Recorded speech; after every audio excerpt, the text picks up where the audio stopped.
Okay, palala ng palala itong kaso ng missing sa Bungero, no, taong nang nakakaraan. Uhaw pa rin yung, o naghihintay pa rin ng hustisya itong mga pamilya ng nawawalan sa Bungero. At marami nang naniniwala na mapatay na ito posible kasi sa tagal pa naman. At sa kanilang kalagayan ngayon ng pamilya nila ay nakakaawa naman talaga. So ito, sumula na ng pagguho ng mundo ng atong dalang dinawit na yung kanyang pangalan. At ayon sa DOJ, consider na raw siya na suspect. So ayan, pati si Gretchen Barreto na yung actress, na veteranang actress, damay din dito sa kasong to. Pero nagsalita yung abogado ni Gretchen Barreto na si Atty. Alma Malyonga, na abogado dati ni Bong Navarro na nagpanalo ng kasong rape and acts of lasciviousness. So wala daw kinalaman nitong si Gretchen Barreto ayon sa kanyang abogada. Doon ko napanood niyo yung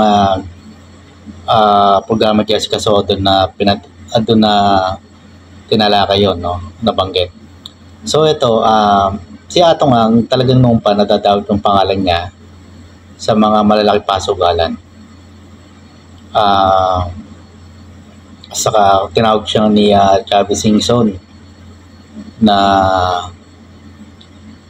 ay panahon ni dating Pangulong Erap Estrada, no, na king of gambling. So yung nag-leak yung video ni Erap Estrada sa kanya Atong na nagsusugal, minawala doon na CCTV operator sa casino ba yung pasugalan din, no? So ayun, misteryo din po yun at hindi na nasolve yung kaso nyo hanggang ngayon.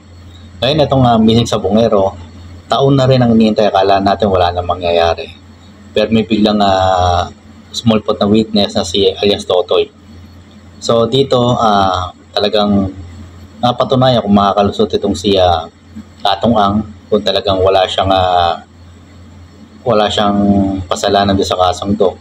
Mabutit hinarap niya. Hopefully hindi siya gumaya sa iba na pugante na magtatago din sa ibang bansa. So kung talagang wala siyang kasalanan, may pera naman siya, may pang bayad naman siya sa mga ganyang mga abogado, ay harapin niya itong kaso. So itong missing sa Bungero case, nasa Taal tinapon, ay naipag-ugnayan ng DOJ sa Japan.